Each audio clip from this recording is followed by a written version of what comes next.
Bom, inicialmente eu gostaria de agradecer aos organizadores, ao Renato e todos os outros, e dizer que esse estudo, sem dúvida nenhuma, merece os mais efusivos parabéns, porque nos dá uma resposta muito importante sobre uma questão muito importante para todos nós que trabalhamos em terapia intensiva.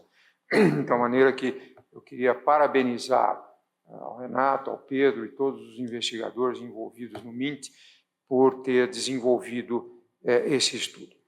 A resposta que me foi dada, a pergunta que me foi feita é de uma resposta muito simples. Muda a prática diária? E a minha resposta é sim. E eu vou dizer o que nós fizemos na unidade coronária do INCOR quando saiu publicado o MINT.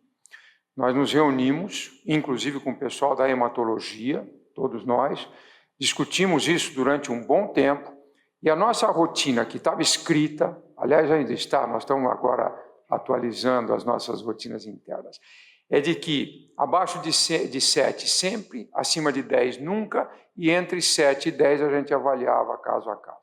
Depois do MINT, isso mudou, nós resolvemos cautelosamente utilizar um cut de 8.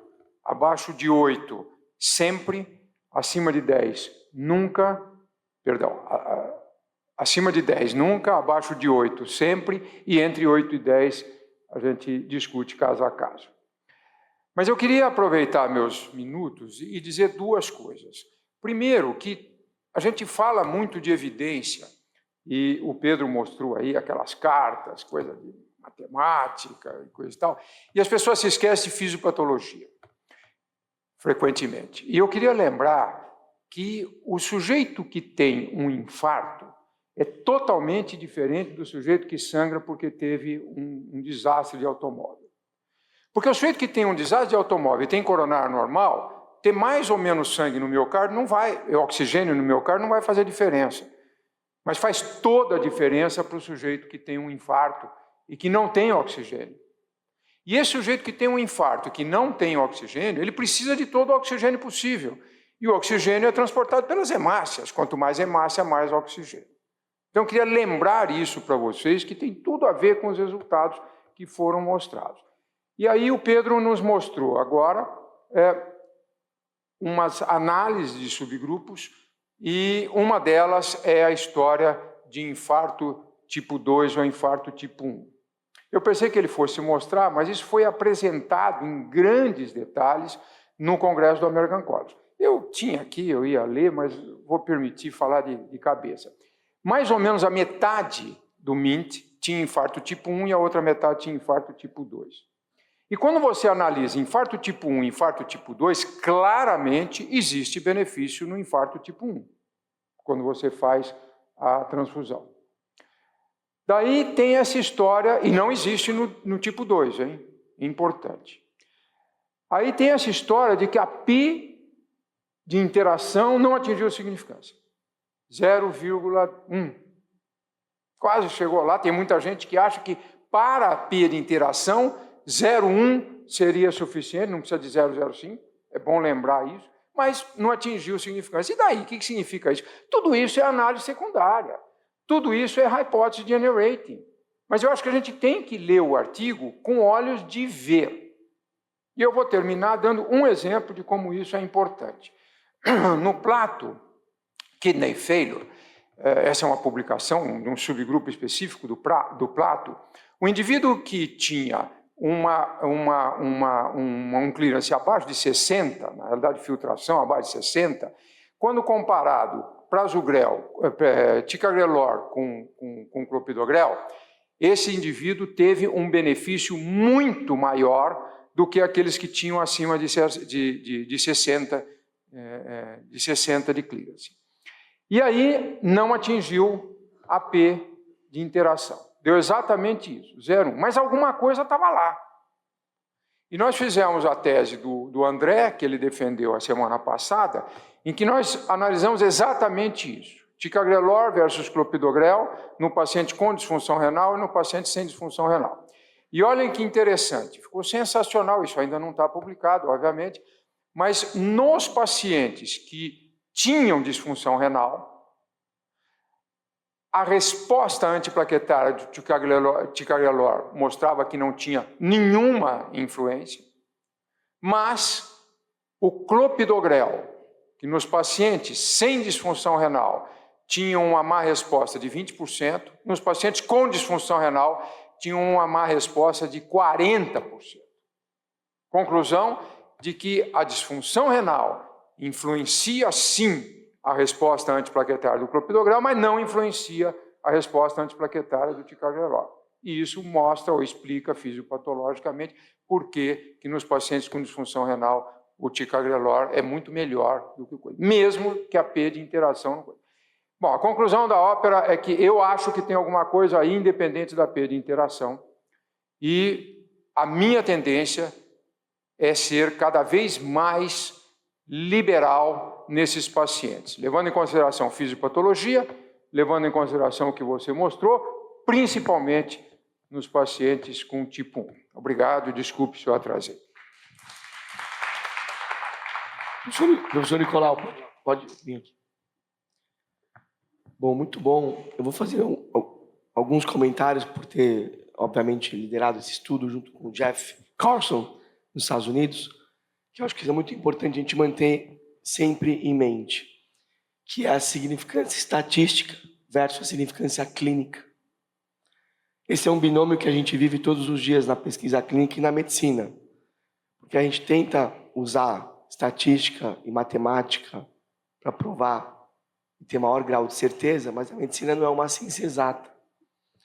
E existem plausibilidades biológicas que precisam ser comprovadas ou não, mas o MINT, assim como tem vários exemplos na medicina, mostram claramente, por tudo que foi apresentado, que um P de 0,05, que na verdade é aleatório, isso é uma convenção que se fez, podia ser 0,04, podia ser 0,07, acabou se definindo 0,05. A gente chega num P de 0,07, 0,06 no resultado principal. A verdade é que 0,06 e 0,04, do ponto de vista estatístico, é a mesma coisa. Não é do ponto de vista de convenção, não é do ponto de vista de uma aprovação do FDA. Você precisa passar um sarrafo, você precisa definir. Mas, estatisticamente falando, 0,04 é exatamente igual a 0,06. Porque isso significa, às vezes, um evento só na direção errada. Talvez seguir o paciente por 5 dias a mais, você chega no 0,04. Então, isso não muda, na verdade. Então, quando isso acontece, existe uma plausibilidade biológica, que o professor Nicolau definiu muito bem, que é o doente com infarto. E, particularmente, o infarto tipo 1, que reforça ainda mais, que é uma demanda de oxigênio numa isquemia miocárdica, que é diferente do infarto tipo 2, que aí o paciente está sangrando, aí é um desequilíbrio entre oferta e demanda. Ou seja, quando a gente tem uma plausibilidade biológica, a gente olha a totalidade de dados, e a totalidade de dados aqui aponta para essa direção do benefício, isso muda a nossa conduta, até porque não vai ter outro estudo maior do que o MINT. E eu vou trazer aqui uma informação que não está publicada ainda, é um spoiler. A gente vai apresentar no Congresso Europeu a meta-análise de todos os estudos de dados individuais. E o que eu posso afirmar para os senhores é que a estratégia liberal é mais benéfica. Particularmente quando a gente olha em mortalidade em 6 meses. E aí a gente tem um benefício de mortalidade em 6 meses. Então, apesar de esse ter um estudo, entre aspas, neutro do ponto de vista de significância estatística, ele é um estudo extremamente positivo do ponto de vista clínico, do ponto de vista de mudar a nossa conduta.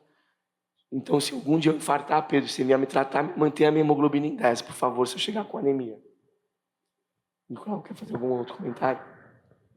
Não, só reforçando isso que você falou. Quer dizer, quando forem ler o estudo, não adianta ler a conclusão do estudo, porque a conclusão do estudo é um negócio matemático. Tem que ler o estudo. O MINT é um exemplo, eu dei o exemplo do Plato, tem que ler o estudo inteiro, porque tem um monte de coisas que está lá dentro que são tão importantes, muitas das vezes, quanto o próprio resultado final do estudo, que tem lá uma P de 0,07 e não uma P de 0,05.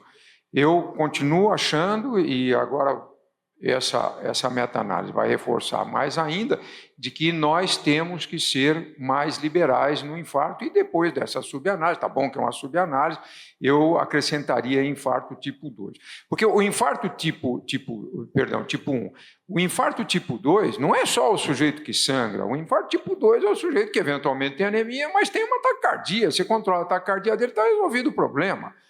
Agora, o infarto tipo 1 é quem realmente deve se beneficiar, porque é o indivíduo que precisa de oxigênio, é o indivíduo que precisa de hemácia, e hemácia significa sangue num nível razoável.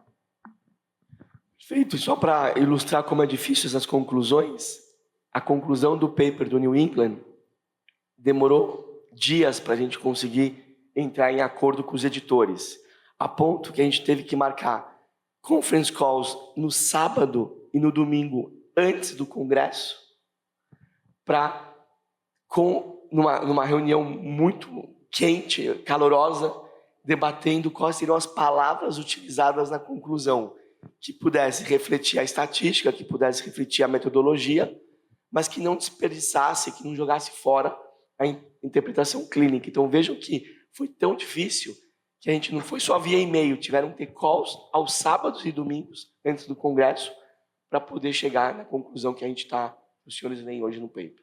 E só para reforçar esse ponto, Renato, acompanhando também em relação a isso, a conclusão, por essa dificuldade de afirmar que é melhor porque não atingiu a significância, a conclusão foi muito no sentido, há um risco relevante de você não transfundir.